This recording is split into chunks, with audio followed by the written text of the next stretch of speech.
A strange week this is, my friends. This week, we're changing our schedule a little bit. Instead of having assignments due on Wednesday, Friday, and Sunday, this week, only on Sunday. This week, instead of creating something new, I'm asking you to go back to what you did last week and revise it. Make it better.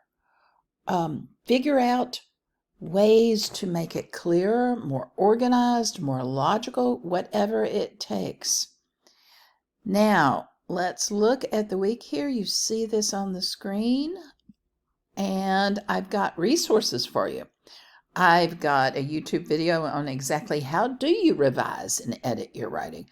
It's not anything any of us like to do, but it's something we have to do, both to make sure that we have said exactly what we wanted to, and also to see if we could do it better.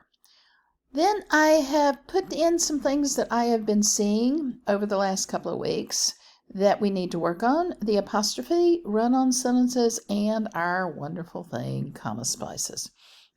We've got tutors you can avail yourself with at Lane.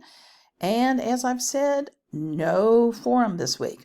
Spend your time on your rhetorical analysis. I will grade your original draft, the one that you submitted on Sunday of week 4, as quickly as I can, but don't wait for me. Don't wait for me. Read it again. It'll be amazing what you see. It always is for me when I look back over things to see what I've missed. And as always, I'm around. Let me know if you need help.